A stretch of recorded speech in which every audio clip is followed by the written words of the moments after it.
Chapitre 20. Laissez faire les spécialistes. 5 avril, 21 mai 2004. Quand Harry revint dans la salle d'interrogatoire, Pritchard et Truston récupéraient des précisions supplémentaires. Lieu où se déroulaient les courses clandestines, identité de l'organisateur des paris, somme exacte dérobée, etc. Il était 14 heures passées lorsqu'ils enfermèrent Dorian Zonko dans une cellule du ministère et qu'ils retournèrent au service de la police magique pour mettre en place diverses opérations en vue d'exploiter tous les renseignements qu'ils venaient de récupérer. Il fallut ensuite écrire le rapport préliminaire dont Fawcett aurait besoin pour répondre aux questions qu'on ne manquerait pas de lui poser. La victime était connue, le père du meurtrier ne l'était pas moins, cela serait sans doute largement commenté par la presse. Quand Harry reçut la permission de rentrer chez lui, il était épuisé, tant physiquement que moralement. Il s'effondra sur son canapé et se versa un fond bien tassé de whisky pur feu. Ginny vint rapidement le rejoindre.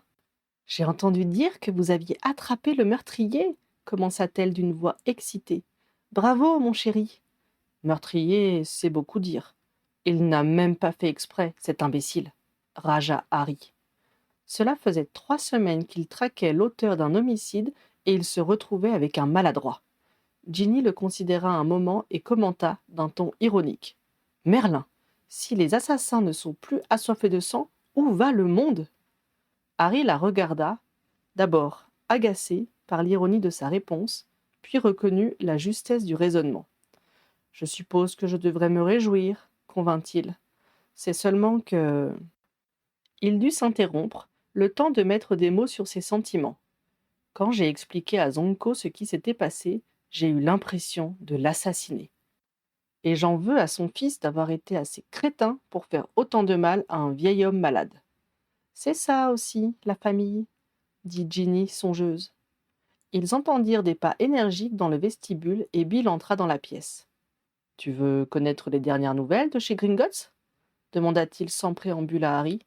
« Si c'est pour m'apprendre que les Aurores ont procédé à une arrestation ce matin, je suis déjà au courant. Merci. Tu ne veux pas savoir ce qui s'est passé ensuite ? Juste une bière au beurre, merci, répondit-il au signe que lui faisait sa sœur.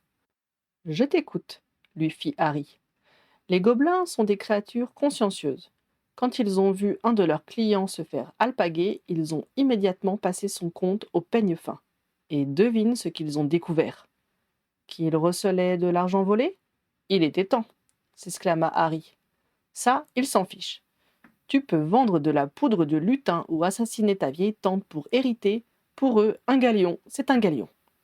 Tiens, ça me donne des idées pour la tante Muriel, commenta Ginny. Depuis le temps qu'on attend son diadème et qu'on n'a que des remarques désagréables à la place. Alors, qu'ont découvert tes patrons ? Recentra Harry. Qu'il y avait 4 jours entre la remise de l'argent moldu et le crédit des galions correspondant sur le compte de Zonko. Ce n'est pas normal ? Demanda Ginny. Non, c'est 2 jours selon la procédure. Et qu'est-ce que ça veut dire ? S'enquit Harry. Que le gobelin qui encaissait la somme la gardait 2 jours pour lui. Qu'est-ce qu'il en faisait ? Ce que fait la banque dans les 2 jours de délai habituel, faire fructifier l'argent. Il devait avoir une combine qui demande de bloquer des fonds pendant 48 heures. Les procédures financières gobelines sont très complexes, Harry. Crois-moi sur parole. Mais tu ne l'avais pas remarqué quand tu as regardé ? S'étonna Harry. Non, les dates sur le registre étaient post-datées. Le décalage ne pouvait se voir qu'en comparant les mentions avec d'autres documents auxquels je n'ai pas accès. Et c'est si grave, ce décalage ? Demanda Ginny. Il est absolument interdit de faire ce genre d'opération dans son coin. Seule la banque a le droit de s'enrichir de cette façon. Une partie des bénéfices qui en découlent est reversée sous forme de prime à tous les employés. Gobelins, je le précise. Se débrouiller pour avoir une plus grande part de gâteau est parfaitement prohibé. C'est même considéré comme immoral. On vole les clients, on vole les humains, mais les gobelins sont réglo entre eux. Tout ça pour dire qu'un certain Ramoc, préposé au guichet des devises, a été traîné dans le bureau du grand patron et y était encore quand je suis parti. Très mauvais signe pour lui. « Ah, il y a un élément qui est plus clair » s'exclama Harry. Zonko nous a raconté qu'il était allé à la banque pour obtenir un prêt et que le fameux Ramoc lui a indiqué qu'il était refusé. Ensuite, il l'a incité à verser de l'argent moldu en prétendant que le taux de change était avantageux. Avec mes collègues, on se demandait ce qui avait amené la banque à refuser un prêt à un membre d'une famille aussi aisée. Je ne vois aucune raison d'agir ainsi, confirma Bill. Bon sang, fit Harry d'une voix dégoûtée. Je suis certain que Sir Amok n'a pas transmis la demande et qu'il l'a rejetée de son propre chef pour le pousser à verser du liquide moldu. Vous vous rendez compte que si Zonko avait obtenu son prêt, Whitehorn serait toujours vivant? Dans le silence écœuré qui s'ensuivit, Ron et George débarquèrent à leur tour. C'est vrai que c'est le fils de Zonko qui a fait le coup? Claironna Ron en entrant dans le salon. Ouais, répondit Harry. C'est vrai que c'est toi qui l'as arrêté? Demanda George. Je n'étais pas tout seul. Mais pourquoi il a fait ça? Interrogea Ron. Harry fit un résumé de ce qu'il avait appris dans la journée pendant que Ginny faisait tourner les bouteilles de bière au beurre. Quel gâchis, grogna Ron. On aurait pu avoir un excellent maître de guilde, et à cause de cette histoire, on va garder ce vieux crouton de Flamel. Tu es sûr qu'il n'est pas mêlé à ça? Harry secoua négativement la tête. Cette famille nous porte la poisse, décréta Ron. Tu te rappelles, Harry, en première année, on a perdu la coupe de Quidditch à cause de son ancêtre Nicolas. C'est bien des Français, tiens. Toujours à nous attirer des ennuis, ces mangeurs de grenouilles. Ah oui? Feignit de s'étonner Bill. Ouais, bon, battit en retraite Ron. En attendant, son descendant a encore sévi. Vous n'avez rien d'autre à lui reprocher? Il faisait quoi, pendant la guerre? Je n'en sais rien. Par contre, il est loin d'être blanc comme neige. La police magique pense qu'il ne suit pas les règles d'attribution normale des contrats et reçoit même des dessous de table pour désigner les entreprises. C'est vrai? Vous ne pourriez pas le rendre public? Je ne crois pas, regretta Harry. Comme personne ne veut parler, ils n'ont pas assez d'éléments à charge pour le coincer. Tu ne peux pas me donner des détails, au moins? On pourrait l'interpeller en séance là-dessus. Ron, si tu n'as pas de preuves, il pourrait t'attaquer pour diffamation, le prévint George. Mais il faut bien mettre les autres au courant. Tu te souviens de Capper, qui a fait faillite l'année dernière? Demanda George à son frère. Bien sûr. Il avait essayé de protester quand la rénovation du hameau de Tinworth a été attribuée à Yodel. D'après Richby, le gérant de la brocante magique, on l'aurait fait plonger par mesure de rétorsion. Alors, avant de lancer des accusations, pense à notre affaire, petit frère. Mais il ne me fait pas peur. Et puis, ce ne sont que des on-dit. Capper ne m'a jamais paru très compétent. Quoi qu'il en soit, Flamel a beaucoup d'alliés, le raisonna George. Et tous ceux qui ont craché au bassinet n'ont pas intérêt à ce qu'on remue trop la boue. Quant aux autres, ils ne te suivront pas parce qu'ils n'ont pas envie de tremper dans un scandale qui salirait la réputation de la guilde. Alors, on ferme sa gueule et on le laisse continuer? S'indigna Ron. Tant qu'on a autant à perdre et si peu d'éléments pour assurer notre coup, je ne vois pas ce qu'on peut faire. La meilleure façon de procéder parut soudain lumineuse à Harry. Il se mit à rire doucement. Qu'est-ce qui est si drôle? Lui demanda Ron avec humeur. Je connais quelqu'un qui n'a pas besoin de preuves pour être crédible. Présente-le-moi, exigea Ron. Tu la connais, sourit Harry. Les 4 têtes rousses présentes dans la pièce se creusèrent la cervelle pour deviner le nom de la perle rare.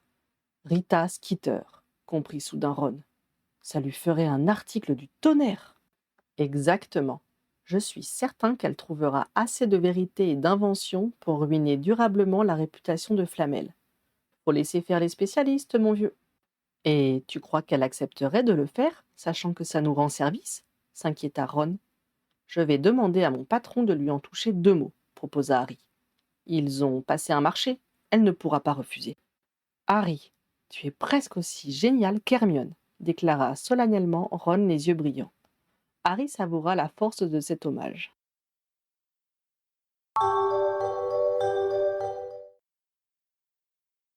Ce n'est que le lendemain matin que Harry comprit l'étendue de l'arrestation qu'ils avaient opérée.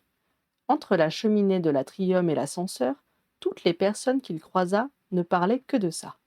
L'enquête tourne à la farce. Dorian Zonko attrapé, titrait la Gazette. L'héritier des farces et attrapes n'a plus le cœur à rire, précisait le numéro spécial de Sorcier Magazine. Tandis que le chicaneur s'interrogeait. Les 6 burines télépathes peuvent-elles pousser au meurtre? En tendant l'oreille, Harry entendit plusieurs versions différentes expliquant le crime. Rivalité amoureuse, volonté de la famille Zonko de racheter à bas prix la fabrique de balais, accord avec Flamel pour que celui-ci n'ait plus d'opposants. Harry constata avec satisfaction que rien de leurs investigations n'avait filtré. Quand il parvint au QG, Pritchard lui fit signe. Inutile de retirer ta cape. On doit aller rendre officiellement compte du résultat de notre enquête à la famille Whitehorn. Tu as lu ce qu'il se raconte dessus? Tout et n'importe quoi, confirma Harry. Justement, ce n'est pas plus mal tant que le dossier n'est pas complètement bouclé. Mais le commandant estime que nous devons la vérité à la famille. Par contre, on ne révèle rien des courses illégales tant que Truston n'a pas mis la main sur tous ceux qui ont trempé là-dedans. Pas un mot sur les vols chez les Moldus non plus. Inutile de donner l'idée à ceux qui ne l'ont pas encore eue. Harry réalisa que la meilleure connaissance par les sorciers du monde moldu rendrait ce genre de délit plus courant qu'auparavant. Il se promit d'en parler avec Kingsley à la première occasion. Harry et son partenaire transplanèrent dans la cour de la Société des ballets de course Nimbus. Ils constatèrent avec étonnement que non seulement les ruines de l'atelier avaient été complètement déblayées, mais que la structure d'un bâtiment se dressait déjà en remplacement. Harry eut même l'impression que la nouvelle bâtisse était plus étendue que celle qui l'avait précédée. Bert Kettridge vint à leur rencontre, le visage méfiant. « Nous aimerions parler à Mrs. Whitehorn et Monsieur Quentin, » exposa Pritchard. L'employé les mena dans le bureau de la veuve, tout en leur jetant des regards nerveux et alla chercher Quentin. Après les salutations d'usage, l'Aurore senior leur confirma officiellement l'arrestation de Dorian Zonko. « Pour être franc, nous le savons depuis hier soir, » indiqua Quentin. Héraclès Zonko lui-même est venu nous l'apprendre et nous en a expliqué les raisons. Selon lui, son fils ignorait que mon père était dans l'atelier. C'est ce qu'il a affirmé, admit Pritchard. Il a prétendu qu'il n'y avait pas de lumière dans le bâtiment, précisa Harry. Est-ce possible, à votre avis? La mère et le fils se regardèrent. C'est vrai que Devlin restait régulièrement dans le noir, le soir, pour sentir les odeurs de bois, répondit Mrs. Whitehorn. Il affirmait que cela lui permettait de repérer les lots infestés de termites. D'ailleurs, aucun de nos balais n'a eu ce genre de problème. Elle secoua la tête avec accablement à l'idée que ce détail s'était encore ajouté à tous les éléments qui avaient inexorablement mené au décès de son mari. Son fils lui posa la main sur l'épaule avec douceur et se tourna vers les enquêteurs. « Je vous dois des excuses, » fit-il d'une voix contrite. « Je vous ai parlé grossièrement, pensant que votre enquête ne servait à rien. Or, c'est vous qui aviez raison de suspecter autre chose qu'un tragique accident. Merci pour tout ce que vous avez fait. » Ce n'était que notre travail, et nous comprenons aisément que cela vous ait bouleversé, assura Pritchard. N'en parlons plus. Mais vous dites que Mr. Zonko est venu hier? S'il vous importune, nous pouvons demander qu'une interdiction de se rendre ici ou chez vous soit prononcée à son encontre par le Magène Magot. Non, n'en faites rien, protesta Mrs. Whitehorn. Il a été très correct et s'est excusé au nom de sa famille. Il a également proposé de nous indemniser complètement pour les dégâts matériels et nous a assuré qu'il ferait tout ce qui est en son pouvoir pour que l'entreprise puisse continuer. C'est un homme de bien. Mon mari l'appréciait beaucoup. Tout ceci est très triste pour lui aussi. Je vous laisse en juger.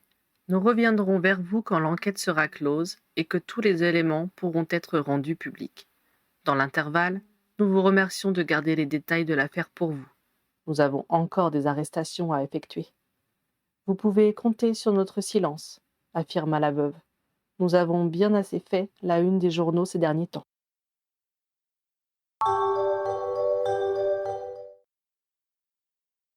Quand ils revinrent au ministère, Harry se rendit dans le bureau de son commandant. « Oui, Potter » l'accueillit Fawcett. « Vous avez lu les conclusions à propos d'Aurelian Flamel ?»« Ce n'est pas ce qui m'a le plus intéressé. Dessous de table, c'est ça ? Si ça ne vous ennuie pas, j'aimerais qu'on donne l'info à Rita Skeeter.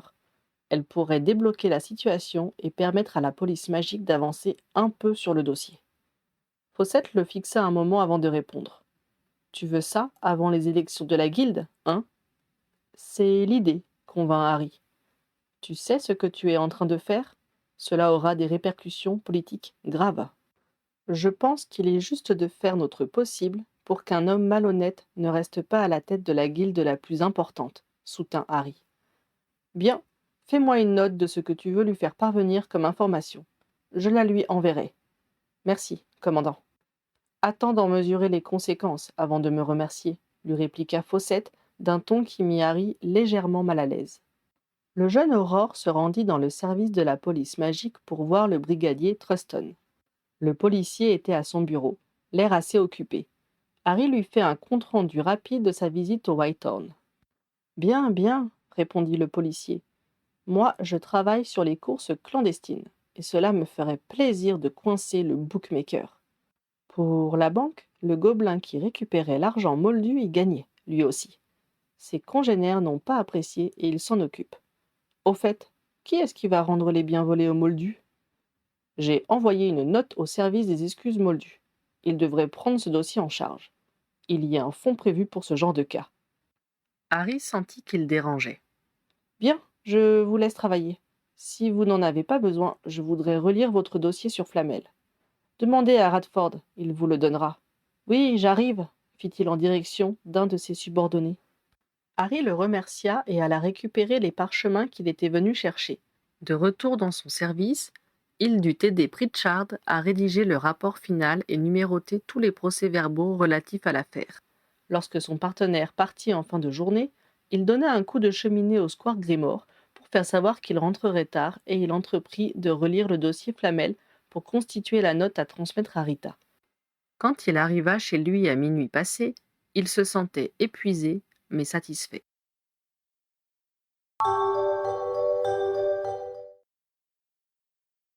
L'affaire suivit son cours.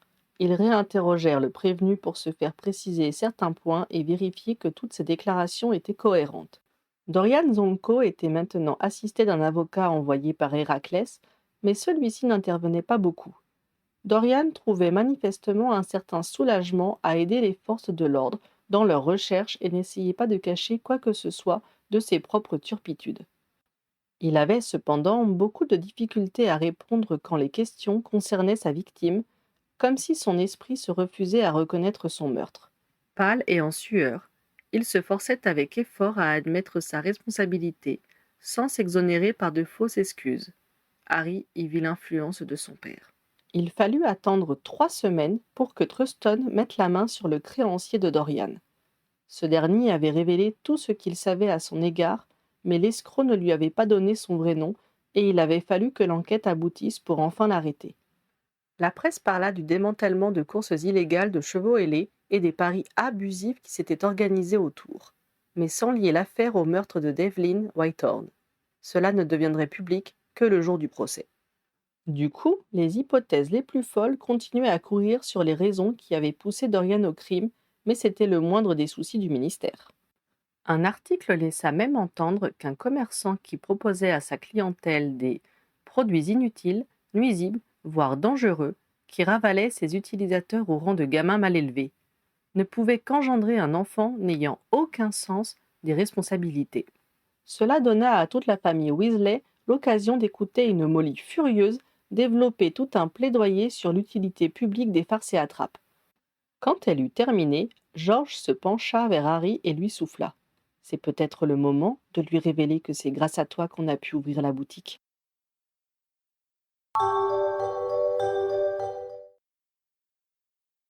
Harry se souvint qu'il avait prévu d'aller rendre visite à Kingsley Shacklebolt pour lui parler de l'accroissement probable des infractions à l'encontre des Moldus si les sorciers étaient encouragés à mieux connaître le monde non magique. C'était toujours Mandy Brocklehurst, la voisine de Ron et Hermione, qui assurait son secrétariat. « Bonjour, Mandy, » dit Harry. « Pourrais-je voir Mr. Shacklebolt quand il aura un instant ?»« Bien sûr, Harry. Viens, je vais t'annoncer. » Elle alla frapper à la porte qui se trouvait derrière elle et dit simplement « Harry Potter » avant de s'effacer pour le laisser passer. Elle avait manifestement des consignes pour ne pas le faire attendre. Le ministre l'accueillit avec un grand sourire, heureux de le voir. « Tu vas bien, Harry ? Assis-toi, je t'en prie. » Harry, qui avait eu des discussions importantes avec tous ceux qui s'étaient succédé au poste de ministre de la Magie, songea que Kingsley était de loin son préféré. Il commença sans détour, ne voulant pas abuser de ses privilèges. Vous avez lu les rapports concernant la mort de Whitehorn? Quelle tragédie stupide, commenta succinctement le ministre. Avez-vous vu d'où venait l'argent avec lequel Zonko payait son créancier? Des champs de courses moldus.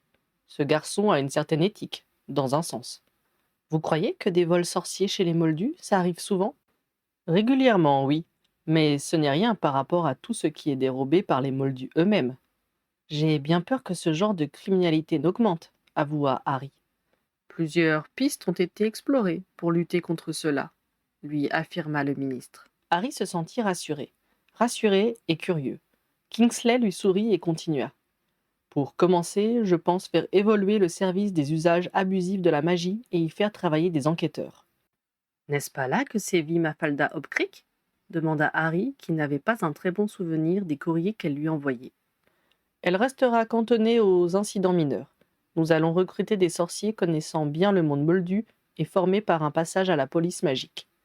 Harry songea à l'agent Radford, qui avait tout à fait le profil.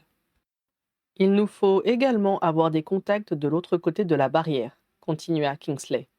Nous sommes en train d'établir une liste de parents de sorciers travaillant dans la police moldue. Cela nous évitera de lever le secret plus qu'il n'est nécessaire. Ils pourront nous faciliter la tâche en nous faisant parvenir les comptes rendus d'enquête. Je suis aussi en contact avec le Premier ministre moldu et nous réfléchissons à la manière de repérer automatiquement les délits qui pourraient avoir été commis par des sorciers et de nous remonter l'info. Nous sommes en train d'établir des critères permettant à leur informatique de signaler les cas possibles. C'est le ministre dont vous avez été garde du corps pendant la guerre, s'enquit Harry? Non, son successeur. Mais contrairement à la coutume qui voulait que nous débarquions ex nihilo à Down Street, j'ai demandé à celui que je connaissais déjà de préparer le terrain, et c'est lui qui m'a présenté. Du coup, nous sommes partis sur de meilleures bases. Le fait que je sois familier avec la façon de travailler de leur ministère et que je sois conscient de leurs impératifs aide aussi. Je me rends compte que je me suis inquiété pour rien, remarqua Harry. Tout est prévu. On ne s'inquiète jamais de trop, et toutes les idées sont les bienvenues, lui assura Kingsley. N'hésite pas à passer me voir si tu as un souci. Je serai toujours ravi d'en parler avec toi. Justement, j'ai pensé à autre chose, en profita Harry. Vous avez dû remarquer que la conduite d'un gobelin a largement contribué à l'aggravation de cette affaire. On ne peut rien faire à ce sujet. Je pense qu'il nous doit des comptes, à nous aussi. Tu fréquentes assez Hermione pour savoir que les gobelins opposent une fin de non-recevoir à toutes nos demandes. Je suis bien conscient que plusieurs de mes services auraient bien besoin d'une meilleure collaboration avec nos banquiers. La police magique et le bureau des aurores ne sont pas les seuls dans ce cas. Mais toutes nos tentatives de discussion se heurtent à une condition préalable de leur part, qui est de leur donner le droit d'acquérir des baguettes magiques. Tu te doutes que si j'accepte ça, je perdrai mon poste dans la semaine. Pour le moment, le dialogue est complètement bloqué. Qui s'occupe de ces tractations? Demanda Harry. Le bureau des affaires gobelines. Ils ont déjà travaillé avec des gobelins? Je veux dire pour eux, à la banque. Je ne pense pas. Pourquoi? Parce que lorsque moi j'ai fait affaire avec un gobelin, Bill m'a donné des conseils, et tout ce qu'il m'a dit s'est révélé exact. Ceux qui sont le plus aptes à faire avancer la situation, ce sont les sorciers qui travaillent pour eux, pas les employés du ministère. Kingsley regarda Harry, les yeux plissés de concentration. Tu devrais passer me voir plus souvent, finit-il par déclarer.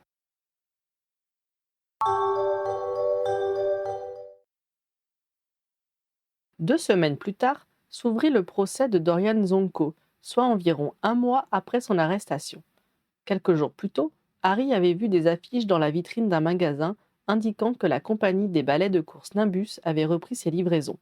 Visiblement, l'entreprise avait réussi à relancer la fabrication. Harry se demanda dans quelle mesure ils avaient bénéficié de l'aide proposée par Héraclès. Il avait été décidé de ne pas s'appesantir ni sur l'histoire des paris, dont les protagonistes seraient jugés ultérieurement, ni sur le vol chez les Moldus, qui avait été reconnu sans restriction par l'accusé. Ce serait évoqué pour expliquer les raisons qui avaient poussé Dorian à détruire l'atelier de la compagnie Nimbus, mais le représentant du ministère ne poserait aucune question à ce sujet. Beaucoup de personnes s'étaient déplacées pour assister au procès de Dorian Zonko. La salle prévue n'était pas très grande et nombreux furent ceux qui durent repartir sans voir le spectacle escompté. Harry et son partenaire, ainsi que le brigadier Truston, devaient y intervenir en tant que témoins. Ils attendirent d'être convoqués par la cour dans une petite salle. Quand Harry fut appelé à la barre, Il eut une grimace dégoûtée en découvrant le public entassé dans les travées. Aux chuchotements excités qui s'élevèrent, il comprit qu'il était le clou du spectacle. Alors qu'il prenait place devant les juges, il vit qu'au premier rang se tenait toute la famille de l'accusé. Héraclès, digne et raide, flanqué de sa femme aux yeux rougis. À leur côté, Léandre tenant la main d'une personne qui devait être son épouse. Le jeune Aurore exposa les conclusions de l'enquête. Ce que la cour cherchait à déterminer, c'était si l'homicide était volontaire ou non. Harry répondit de son mieux aux questions, tâchant d'être le plus neutre possible. Il était, quant à lui, persuadé que l'accusé n'avait pas voulu tuer Whitehorn, mais ce n'était pas à lui d'en juger. Il prit place sur un banc quand ce fut à Pritchard de témoigner. Harry trouva que la famille Zonco faisait preuve d'une dignité extraordinaire sous les regards impudiques de leurs concitoyens. Lorsque tous les témoins eurent été entendus, le représentant du ministère entreprit de rappeler tous les éléments à charge contre l'accusé. Il souligna la préméditation, la volonté de détourner l'attention de Whitehorn des actes délictueux que celui-ci soupçonnait. Il dépeignit un irresponsable qui n'avait pas hésité à détruire les outils de travail d'un honnête homme pour se préserver et qui, en outre, n'avait pris aucune précaution pour que son action criminelle soit sans danger pour autrui. La parole fut ensuite donnée à l'avocat de la défense, un certain St. John Bielinski. Celui-ci souligna qu'aucune preuve formelle de la volonté de tuer ne pouvait être opposée à son client, et qu'à défaut de pouvoir démontrer l'intention d'homicide, le doute devait lui profiter. Il insista sur les remords de Dorian, sur le fait qu'il était conscient de l'horreur de son acte et que ce serait un fardeau pour lui toute sa vie. Harry considéra que le vieil Héraclès avait procuré un bon défenseur à son fils. Quand la plaidoirie fut terminée, le président du tribunal se tourna vers l'accusé. Celui-ci était assis sur son siège, le regard fixé à terre. C'était le fauteuil où lui-même avait dû s'installer pour son audition au début de sa 5e année d'école. Il remarqua avec soulagement que Dorian n'était pas entravé par les chaînes comme l'avaient été les mange-morts notoires. « Mister Zonco, avez-vous quelque chose à dire au tribunal avant que nous ne nous retirions pour délibérer » demanda le juge mage. L'homme secoua la tête d'un mouvement las. « Moi, j'ai quelque chose à déclarer » retentit une voix forte. Tout le monde se tourna vers Héraclès Zonco qui s'était levé. Le président consulta du regard ses assesseurs et accepta. « Vous avez la parole. » Dans un profond silence, le père de l'accusé commença son plaidoyer. « Si, en ce jour, mon fils est devant vous, c'est que j'ai commis une erreur. Avant toute chose, je demande pardon à la famille de Devlin Whitehorn et à tous ceux que sa mort a plongés dans l'affliction. Mon fils a tué un homme, mais il reste mon fils, celui que j'ai tenu dans mes bras quand il était bébé, l'enfant à qui j'ai appris à parler, à lire, à se comporter en société. Je lui ai enseigné à respecter les autres et leur tendre une main secourable lorsqu'ils sont dans le besoin. Je lui ai dit de ne pas convoiter leurs biens ni de leur faire de mal. Malgré cela, mon fils a volé, mon fils a tué. Et je me demande ce qui a pu se passer pour qu'il en arrive là, alors qu'il avait jusque-là mené une vie calme et honnête. C'est lui que vous jugez aujourd'hui, mais il n'est pas le seul à avoir fauté. J'ai ma part de responsabilité dans cette tragique affaire. Je n'ai pas vu qu'il avait besoin d'aide. Quand il est venu me trouver, je lui ai tourné le dos, ne respectant pas moi-même mes principes. Je n'ai pas cherché à savoir pourquoi il avait à ce point besoin d'argent. Je n'ai entendu que le mot « dette » et je l'ai jugé sans tenter de le comprendre. Dans mon orgueil, je n'ai pas songé qu'il pouvait avoir fait une bêtise qu'il n'avait pas les moyens de payer. J'étais tellement imbu de moi-même, tellement persuadé de lui avoir donné la meilleure éducation qu'il ne m'est pas venu à l'idée qu'il ait pu trébucher. Il a été lâche, il a été faible. Il a utilisé son don magique pour voler ceux qui en sont dépourvus. Il a agi avec une bêtise coupable qui a causé la mort d'un homme bien, et maintenant il se retrouve jugé pour meurtre. Cependant, je sais qu'il n'est pas un meurtrier. Je sais qu'il a agi sous le coup de la panique. Il s'est retrouvé pris dans un engrenage dont il n'a pas su se défaire. Ce n'est pas un assassin, c'est un accident horrible, causé par une faute qu'il a commise et qui doit être punie. Je ne vous demande pas de le déclarer innocent, messieurs et mesdames les juges. Je vous demande de juger ce qu'il a réellement fait. Un acte stupide, malhonnête, brutal. mais pas un meurtre. L'homme se tourna vers son fils. Dorian. Pour la première fois depuis que Harry était entré dans le tribunal, l'accusé leva les yeux. Dorian, je te demande pardon. Pardon de n'avoir pas su t'écouter. Pardon d'avoir sous-estimé tes difficultés. Je sais que tu as essayé de me parler. Je me rappelle chacune des paroles de ma part qui t'ont fait taire. Tu dois payer pour ce que tu as fait, tu le comprends? Oui, je sais que tu le comprends. Mais je te promets que, quel que soit l'endroit où l'on t'envoie et la durée de ton absence, ta place sera gardée chez nous. Lorsque tu reviendras, nous serons là. Cette fois-ci, nous ne te laisserons pas tomber. Nous t'aiderons à reconstruire ta vie et à rester dans le droit chemin. Il y eut un long moment de silence durant lequel le père et le fils se dévisagèrent les yeux mouillés. Enfin, Héraclès Zonco se tourna vers la cour. « Je vous remercie, mesdames, messieurs les juges. » Et il se rassit. Il fallut plusieurs secondes au président pour se reprendre et annoncer que la cour se retirait pour délibérer. Aussitôt les magistrats sortis, le public bruissa de chuchotements excités. Harry détourna les yeux de la famille de l'accusé et son regard tomba sur le banc où se tenait l'épouse de la victime, entourée de ses enfants. Eux aussi tentaient de faire bonne figure. Il ne fallut que 20 minutes à la cour pour délibérer avant de rendre son verdict. Dorian Zonco fut condamné à 5 ans de détention à Azkaban. Les siens parurent satisfaits que le caractère involontaire de l'homicide ait été pris en compte. Ils ne pouvaient espérer de sentence plus clémente. Plus loin, Mrs. Whitehorn se laissa aller dans les bras de son fils aîné. Il ne semblait ni déçu ni satisfait du verdict, juste soulagé que ce soit terminé.